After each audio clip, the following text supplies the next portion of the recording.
토론을 조금 다 못해서 오늘 이 레위기서 서론을 조금 더 하고서 말씀을 드리려고 생각합니다. 먼저 이 성소에 있어서 가장 중요한 것 중에 하나가 불입니다. 이 불은 어쩌면 성소 마당에서 번제단에서 양을 태우는 불로부터 이 불이 성소 안으로 옮겨집니다. 그래서 성소 안에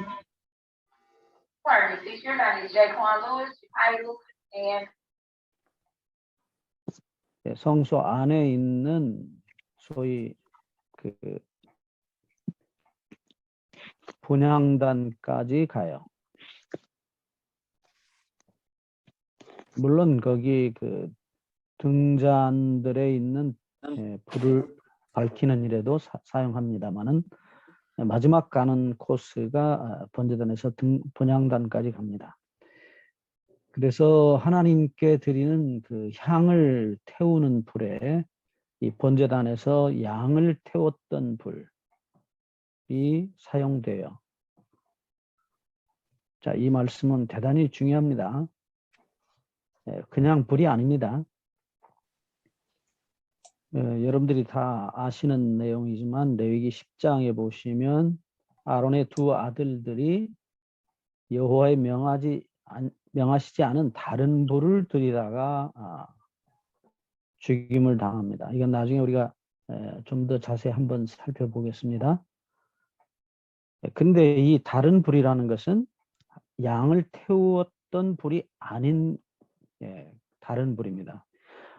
아마도 이 아론의 두 아들들이 그 밖에 있던 술집 여자들로부터 받았던 그 여러 가지 양념으로 양고기를 태워서 불고기를 해먹고 나머지 그들이 술에 취해서 그 불을 들고 들어갔다가 죽임을 당한 것을 알 수 있어요. 우리 양은 분명히 예수님입니다. 이 예수님을 태웠던 불, 이 심판의 불입니다.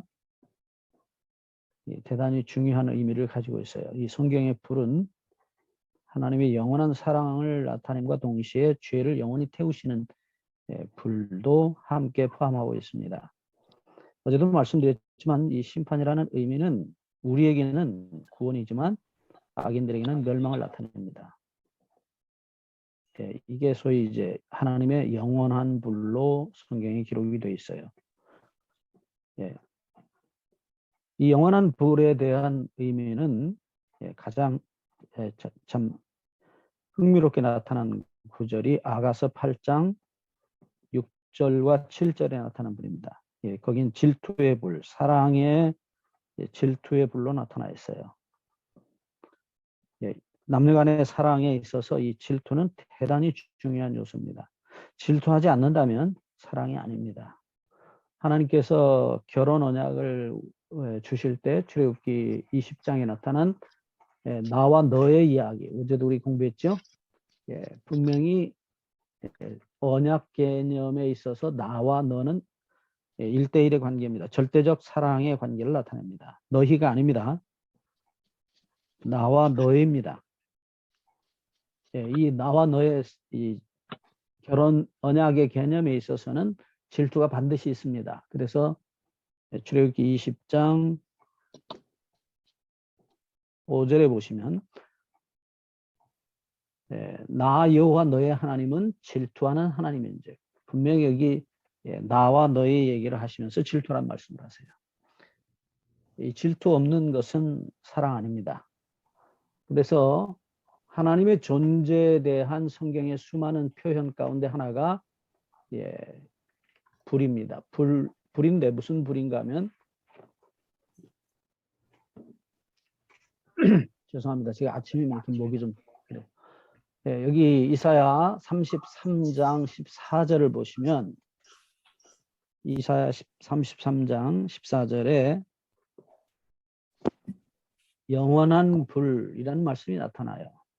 이 영원한 불은 하나님의 영원한 사랑의 그 존재의 상징입니다. 예, 하나님의 사랑의 불이 꺼진다면 우리는 사실은 그 순간 아마 죽게 되겠죠. 그래서 이 영원한 불이라는 말은 하나님의 영원한 사랑을 우리에게 보여주고 있어요. 하나님의 사랑의 영원성입니다. 대단히 중요한 개념이죠. 예, 이게 이제 심판에도 사용됐으면 우리가 예레미야 17장 27절에서 안식일을 범하는 이스라엘을 향한 하나님의 사랑의 경고가 나타납니다. 예루살렘 궁전을 사르는데 그 불이 영원히 꺼지지 아니하리라고 말합니다. 그래서 이 소위 이제 꺼지지 않는 불이라는 말씀이 나타나요. 영원한 불에 대한 또 다른 얘기죠. 이 영원한 꺼지지 않는 불은 우리를 영원히 살리시기 위해서 우리에게 있는 모든 죄를 영원히 사루시는 영원한 불이십니다. 악이 없어지는 것이지 죄인이 없어지는 게 아니에요. 죄인을 살리기 위해서 죄인에게 붙어있는 악을 영원히 사루시는 불이에요. 그래서 침례 요한이 이 땅에 와서 전했던 기별이 마태복음 3장 우리가 다 잘 아시는 말씀이죠. 12절에 뭐라고 말씀하십니까? 네, 꺼지지 않는 불에 태우시리라 말씀하세요. 네, 태우는 것은 쭉정이죠. 알곡은 절대로 태우지 않죠. 네. 그래서 이 꺼지지 않는 불이라는 말은 신약에도 그대로 선지자들이 사용하고 있어요. 우리가 다 잘 아시는 말씀이지만 유다서 1장 7절에도 소돔 고모라를 영원한 불이 태웠다는 사실, 하나님 존재 자체가 죄를 절대로 용납하실 수가 없어요. 왜? 그 죄가 사랑하는 아들, 딸들을 괴롭히고 죽였기 때문에. 그건 반드시 영원히 없으셔야 합니다.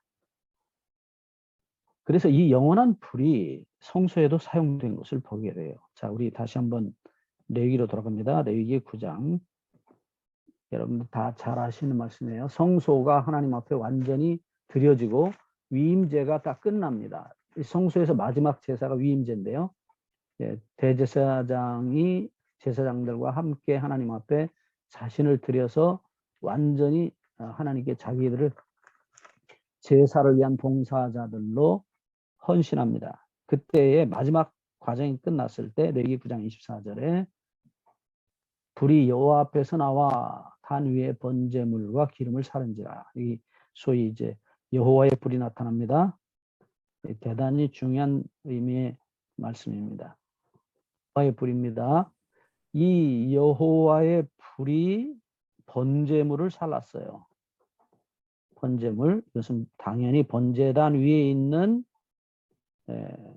번제물입니다. 자, 번제물은 분명히 예수님이십니다. 자, 예수님을 영원한 불로 태우셨던 장소가 어디입니까? 당연히 십자가입니다. 그래서 번제단은 십자가를 분명히 우리에게 보여주고 있는 것입니다. 자, 하나님의 불이 번제물을 태웠다. 이 이야기는 다른 표현으로 말하면은 스가랴 13장 7절에서 하나님께서 친히 당신의 아들을 치셨다고 말씀하고 있어요. 우리가 다 잘 아시는 대로 이 말씀이 그대로 마가복음 14장 27절에서 인용이 되는데, 마가복음 14장 27절에는 하나님께서 칼 보고 너는 내 짝된 자를 치라. 그런데 여기서는 내가 친다고 말씀하세요. 그러니까 칼이 스스로 가서 치는 것이 아니죠.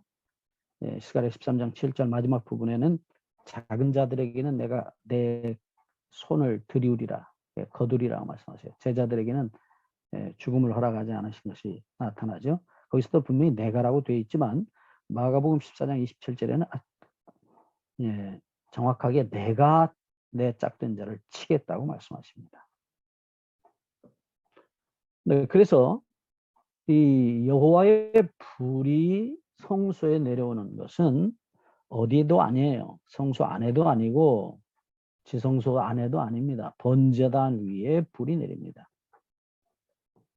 이건 대단히 중요한 개념이에요. 특별히 번제단 위에 어디요? 정확하게 번제물입니다. 그래서 이 번제물 위에 내린 불은 제사장들이 결코 꺼트리면 되지 않았어요. 이 불을 항상 번제단 위에 있게 하는 일을 하는 사람들이 제사장들이에요. 제사장의 중요한 역할 중에 하나가 그것입니다. 그래서 이 자주 이제 나중에 한번 다시 보겠습니다만은 성경 기록 가운데 번제단 위에 있는 불 위에 화목제 기름들을 사라라 그런 표현이 나와요. 그게 이제 항상 있는 불입니다. 이 불은 이제 매일 아침 저녁으로 소위 이제 상번제라고 말해요. 우리 이제 번제에 대한 이야기 좀 이따 보겠습니다만은 이 상번제를 드릴 때 하나님의 불이 계속해서 내렸던 불이 번제물들을 태워요. 이것이 계속됩니다. 그래서 이것을 매일 드리는 제사라고 흔히 불러요. 그리고 매일 계속되기 때문에 이게 계속이라는 의미, 항상이라는 의미를 가진 타미드라는 히브리어를 사용합니다. 이건 대단히 중요한 개념이에요. 타미드는 나중에 한번 다시 보겠습니다. 자, 우리 재림교회가 다니엘서 8장 11절에 나타난 11절 12절에 나타난 중요한 성소 진리를 찾게 된 것 중에 하나가 이 타미드 개념이에요. 나중에 우리가 시간이 되면 한번 자세히 보겠습니다. 자, 이제 그래서 이 불의 개념이 영원한 하나님의 사랑의 불이라는 사실을 머릿속에 두시는 게 아주 중요한 얘기입니다. 다시 말하면 하나님은 우리를 괴롭히고 우리를 죽인 죄를 결단코 태우시고 없애셔야만 됐어요. 또 하나 우리가 고린도후서 5장 14절에서 분명히 주님께서 우리를 대신하여 죄가 되셨다고 말씀하세요.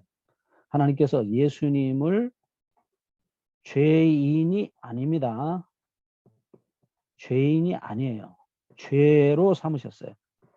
많은 사람들이 예수님을 죄인으로 생각하시는데 죄송합니다. 예수님은 영원한 의인이십니다. 영원한 의인이신데 그 의인 위에다가 우리의 죄를 뒤집어 씌우신 거예요. 그리고 예수님은 죄 그 자체가 되십니다. 죄인이 되신 게 아니에요. 굉장히 어려운 얘기입니다. 하지만 분명한 것은 예수님은 의인이었어요. 다시 말하면 십자가에 달리신 예수님은 양이었습니다. 그런데 요한복음 3장 14절 말씀해 보시면 모세가 광야에서 뱀을 든 것처럼 이 양 위에 뱀이 씌워졌어요. 우리입니다. 곧 정확하게 말하면. 뱀이 아니에요. 뱀 위에 뱀이 씌워진 게 아닙니다. 양 위에 뱀이 쓰여진 거예요. 그래서 뱀의 모습으로 돌아가십니다. 그래서 이 뱀의 모습은 우리의 죄를 나타냈지만 예수님은 여전히 의인이십니다. 그래서 당신이 가지신 의로 부활을 하세요. 자, 이제 우리 조금 더 가보겠습니다. 그래서 이 영원한 불이 성소에 있었기에 제사가 가능했던 것입니다. 제사가 가능하게 된 원인, 이것은 이 불 때문이에요. 조금 더 말씀을 드립니다. 창세기 4장 4절과 5절에 보시면 아벨의 제단에 있는 제물은 하나님이 연락하셨다고 되어 있어요. 이 연락하다는 히브리 말은 본래 말은 샤라는 동사인데 본다는 뜻이에요. 원래 자주 나오지 않습니다. 근데 이 구약에 이 연락하셨다는 이 처음으로 제사를 드린 기록 가운데 연락하셨다는 말을 이스라엘 사람들이 이해하는 대로는 70인역을 비롯한 다른 일부 번역 가운데 불을 내렸다라고 번역했습니다. 이 불을 내렸다는 말은 하나님께서 그 제사를 받으셨다는 뜻이에요. 자, 이제 조금 더 가봅니다. 제사의 목적이 있습니다. 예, 제사의 목적은 분명합니다. 제사가 왜 생겼는지를 생각하면 알 수 있어요. 죄라는 이 물건을 없애기 위해서였어요. 이 죄라는 물건을 없애기 위해서는 반드시 대속 누군가가 죄인을 대신해서 죄를 지고 돌아가셔야만 이 죄가 해결되지. 죄는 절대로 해결이 안 돼요. 그래서 죄가 죄인과 하나가 됐기 때문에 멸망당할 때에 이 죄와 함께 죄인이 멸망을 당합니다. 그런데 참 하나님의 놀라운 은혜는 이 죄를 꺼내셔서 분리하셔서 의인이신 예수님에게 뒤집어 씌웁니다. 그리고 죄인 대신 의인이신 예수님이 우리의 죄를 지고 돌아가셔요. 이게 소위 이제 대신해서 갚는다. 우리 흔히 그런 표현하죠. 이 대속의 개념입니다. 다 잘 아시죠? 네. 그래서 여기 이 불을 연납하셨다. 창세기 4장 4절에 아벨의 제물을 하나님께서 연납하셨다. 불을 내리셔서 태우셨다. 네, 다시 가봅니다. 창세기 4장 4절과 5절에 나타난 말씀에 성경 기록은 이렇게 말씀합니다. 아벨과 그 제물을 연납하셨다. 자, 여기서 주목하셔야 될 사실은 하나님께서 그의 제물로 나타낸 예수님 양이었을 거라고 생각합니다. 예수님이 왜 우리의 죄를 뒤집어 씌우셨는데 이게 하나님의 명령이에요. 이제 나중에 얘기하겠습니다만 이게 소위 안수를 통해서 자기의 죄를 양에게 옮깁니다. 그러니까 여기 예수님이 왜 옮겨진 것은 아벨의 죄예요. 그런데 성경은 말씀하기를 아벨과 그의 제물을 불살랐다고 말했어요. 그러니까 그의 제물은 예수님이죠. 그 다음에 아벨의 죄는 아벨이에요. 정확하게. 여기 아벨을 불살랐다. 히브리식 표현을 빌리면 그래요. 양과 아벨을 불살랐다. 그래서 죄라는 개념이 존재라는 사실을 우리에게 보여주고 있는 것입니다. 죄는 어떤 행동이나 말이나 생각 거기서 끝나지 않아요. 죄는 뭐냐? 존재예요. 아벨이란 존재가 죄 덩어리예요. 우리가 죄 덩어리입니다. 이건 뭐 우리가 여러 번 말씀을 드렸죠. 자, 이 죄가 존재라는 개념을 주님께서 마태복음 12장 33절부터 37절에 죄와 심판에 대한 말씀을 하시면서 동일하게 말씀하세요. 거기서 이 죄를 분명히 말씀하시기를 두 가지로 말씀하셨어요. 나무, 곧 종자입니다. 그 다음에 그 나무가 맺히는 열매, 그게 뭐냐? 이 종자에서 나오는 열매가 뭡니까? 우리의 말입니다. 거기서 예수님이 말을 가지고 말씀을 시작하십니다. 그런데 이 말이 마태복음 2장 34절에 보시면 생각에서 나온다고 말씀하셨어요.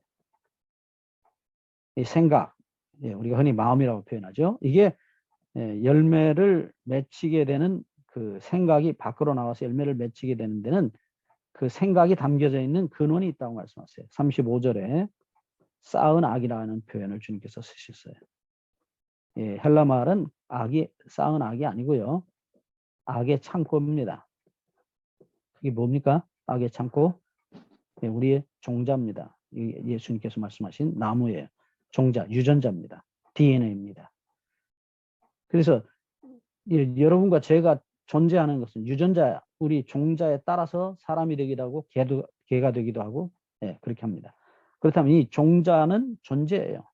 나라는 존재의 그 근원이 뭐냐? 우리 유전자예요. 유전자라는 말을 영어로 부를 때 gene이라고 부르죠. 우리 한국말로 주인 그러면 누굽니까? 우리 쥐내가 주인이란 말이 줄임말이죠. 우리 존재 주인은 누구냐? 유전자예요. C라고요. 종자입니다. 그래서 죄가 뭐냐? 그건 한마디로 바로 우리 존재 자체예요. 내 유전자가 죄예요. 그 유전자에서 죄된 생각이 나오고, 그 다음에 그 죄된 생각이 밖으로 표현된다면, 네, 소위 이제 그게 말이나 행동으로 변하는 것입니다. 표정으로 변하는 것입니다. 이게 전체가 죄죠. 네. 예수님은 죄에 대해서 분명하게 정의하셨어요. 그래서 무슨 우리가 무익한 말을 할지라도 마태복음 10장 36, 37절에 이게 말입니다. 이건 열매입니다. 열매, 이것으로 심판을 받을 것이라 그랬어요. 그래서 예, 못된 나무가 못된 열매를 맺고 좋은 나무가 좋은 열매를 맺는 것이지 못된 나무가 좋은 열매 맺을 수 없다는 사실을 분명히 하셨어요. 그래서 오늘 저희가 이 성소에 들어와서 아주 중요하게 생각해야 될 이야기는 뭐냐면 이 죄의 문제를 하나님께서 해결하시는 일에 있어서 주역이 되셨다는 사실이에요. 자, 다시 한번 창세기 4장 4절 말씀을 돌아가 보면 여호와께서 연락하셨다. 여호와께서 불을 내리셨다 하는 사실. 그러니까 실제로 이 불을 내리셔서 죄를 태우신 분이 누굽니까? 예, 하나님 자신이세요. 그래서 우리가 흔히 이것을 제사에 관해서 말씀할 때 제주라는 표현을 써요. 제사의 주인이다 그래서 한자로 제사의 주인. 제사의 주인은 사람이 아니에요. 사람이 제사를 드리는 게 아니에요. 제주는 하나님 자신이세요. 다시 얘기합니다. 하나님께서 우리의 죄를 해결하기 위해서 예수님이라는 하나님의 어린 양, 예수님이라는 제물을 준비하셨어요. 그리고 그 제물 위에 불을 내리셔서 그 제물 위에 있는 우리의 죄를 태우십니다. 예수님과 함께. 예, 이것이 가인과 아벨의 제사의 아주 중요한 차이점이에요. 예. 자, 가인과 아벨의 제사의 근본적인 차이점은 제주가 다르다는 것입니다. 제주가. 제사의 주인이 누구냐? 가인의 제사의 제주는 누구죠? 가인 자신이에요. 인간입니다.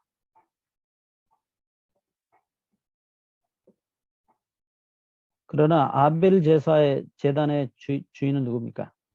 하나님이십니다. 그러면 아벨은 뭐 했느냐? 하나님의 말씀을 믿고 거기에 자신을 맡김입니다. 그 다음에 그 맡김의 열매로 순종했어요. 양 데리고 오라니까 데리고 왔고요. 잡으라니까 잡았어요. 그리고 올려놓으라니까 올려놨어요. 나무 위에 올려놨습니다. 그 네 죄 안수해라니까 안수했어요. 죄. 그럼 다 끝났어요. 인간이 하는 일은 다 끝났어요. 맡기는 일입니다. 소위 믿음의 일입니다. 그 다음에 나머지 진짜 하는 일은 누가 합니까? 네, 하나님께서 불을 내리십니다. 그래서 이것을 다 태웁니다. 가인은 순종하지 않았죠. 하나님의 말씀을 믿지 않았습니다. 그 말씀에 의지하지 않았어요. 네, 그렇기 때문에 불순종의 결과가 나타났고요. 오히려 자기가 만든 농산물을 갖다가 하나님께 드리고 이 농산물 받으시고 복을 많이 주십시오. 이 복은 사실은 욕심이거든요. 죄 자체를 요구해요. 하나님께서 어떻게 여기에 불을 내리시겠어요? 가인을 살리려면 가인 대신 예수님을 올려놔야 돼요. 이 양을 올려놓고 가인이 자기 죄를 올려놔야 이걸 태워서 가인을 살릴 수 있는데 하나님께서 여기에 불을 내리신다면 가인은 계속해서 욕심을 구하고 복을 구하고 그리고 멸망당할 거예요. 그래서 이게 확연하게 가인과 아벨의 제단의 차이점은 근본적으로 제사의 주인이 하나님이시라는 거예요. 여러분, 오늘 우리가 드리는 예배가 소위 사람이 주인이 된 예배를 우리가 드릴 수 있어요. 하나님께 11조를 드린다든지 헌금을 드린다든지 하고 복을 많이 달라. 11조는 하나님의 축복에 대한 감사로 우리가 드리는 것이라고 하나님이 말씀하시죠. 네. 근데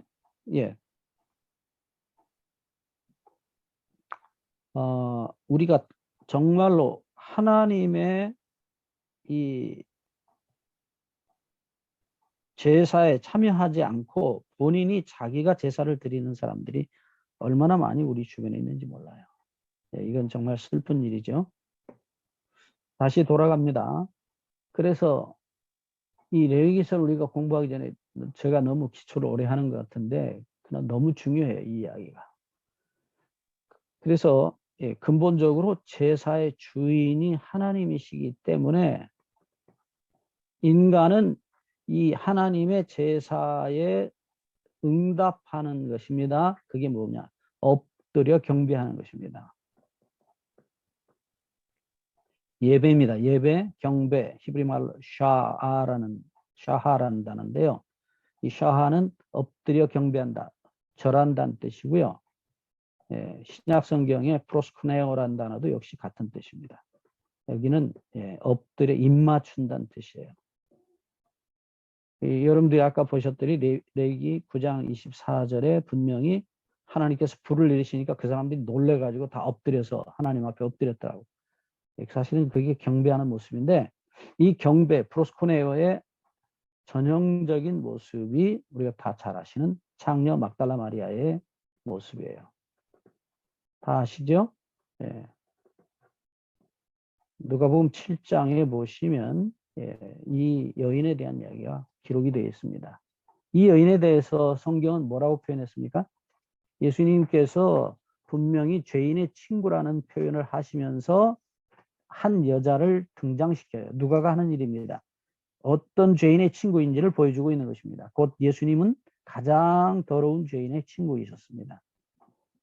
분명히 예수님이 그 별명 중에 하나가 누가복음 7장 34절에 죄인의 친구였다고 말씀하셨어요. 이 죄인의 친구가 어떤 분인지, 어떤 죄인의 친구인지가 드러났는데 그게 이제 누가복음 7장 37절의 말씀 가운데 그 동네에 한 죄인이 있어서라고 말씀합니다. 이 여인이 주님 앞에 엎드려서 울고 자기를 용서하신 사랑에 주님께 자기 모든 걸 다 드리죠. 그래서 마지막 주님께서 하신 말씀이 누가복음 7장 47절에 많이 용서받은 자가, 다 용서받은 자는 나를 다 사랑한다. 모든 걸 다 해서 나를 사랑한다. 왜냐하면 내가 그에게 모든 걸, 내 자신을 다 주었기 때문이라. 그리고 그의 여인의 믿음의 행위를 주님께서 마지막 인정하십니다. 누가복음 7장 50절에 구원받았다는 말씀을 하셔요. 신약 성경에 예수님이 직접 죄로부터 구원받았다고 얘기하신 경우는 두 번밖에 없습니다. 여기 막달라 마리아를 용서하시면서 구원받았다고 말씀하시는 거예요. 그러니까 하나님은 우리에게 제물을 바치셔요. 하나님은 제사를 드리시고요. 예수님이라는 제물을 바치십니다. 하나님이 세상을 처음 사랑하사 독생자를 제물로 우리에게 바치셨으니 제물로 바치시고 우리는요. 이건 하나님의 행위고요. 우리는 막달라 마리아처럼 그 앞에 엎드려서 절할 수밖에, 경배할 수밖에 없습니다. 이건 사람이 하는 행위예요. 우리도 죄된 자신을 주님께 바치는, 엎드려 우리 자신을 드리는 경배 행위. 이건 사람의 행위입니다. 그러니까 1번이 뭐냐? 하나님의 제물을 바치신 제사의 행위입니다. 그것이 우리로 하여금 그분 앞에 우리 자신을 온전히 드릴 수밖에 없는, 그 앞에 우리의 회개의 눈물과 죄된 자신을 드리는 것이 사람의 행위입니다. 네, 정말 할 얘기가 너무 많은데요. 기본이 안 돼 있으면 이 레위기서를 읽으셔도 별 의미가 없어요. 그냥 소잡고 양 잡는 얘기밖에 안 됩니다. 여기서 다시 얘기합니다. 레위기서에 나타난 모든 제물, 양, 소, 염소, 비둘기 모든 제물들 위에다가 예수님을 덮으십시오. 그러면 이 복음서는 신약 성경에 나타나 있지 않아요. 예수님을 어떻게 돌아가시겠는지. 우리가 시간이 이제 다 돼서 마지막으로 좀 요거만 정리하고 오늘 마치겠습니다. 제사의 그 중요한 종류가 크게 나눠서 네 가지가 있습니다. 첫째는 번제, 두 번째는 소제. 소제는 사실은 엄밀하게 말하면 번제나 화목제의 부가제사예요. 따라가는 제사입니다. 따로 소제만 따로 드리는 경우는 없어요. 부가제사입니다. 네, 그리고 이제 우리 흔히 말하는 화목제, 평화의 제사라고 그러죠. 그 다음에 속죄제. 이 속죄제 안에 속건제를 포함시킵니다. 이걸 나누기도 하지만 저는 포함시키는 걸로 생각합니다. 어찌됐든 이 제사의 네 가지 종류의 제사의 모습은 다 우리 주님의 우리를 위한 희생의 모습을 각각의 각도에서 따로따로 이렇게 설명하고 있어요. 이게 한 제사입니다. 근데 예수님의 우리를 위한 희생을 한 번에 다 나타낼 수 없기 때문에 왼쪽에서 오른쪽에서 앞에서 뒤에서 이렇게 설명하고 있는 것뿐이에요. 그래서 여러분들이 제가 마지막으로 좀 드리고 싶은 얘기는 이 레위기서를 공부하시는 많은 분들이 사람이 드리는 제사라고 생각하고 있어요. 죄송합니다. 저는 결코 그렇게 생각하지 않습니다. 이것은 하나님의 제사입니다. 여호와의 제사입니다. 예, 하나님의 제사예요. 이거 잊어버리시면 사실 레위기는 의미 없습니다. 네, 오늘 여기까지 하겠습니다.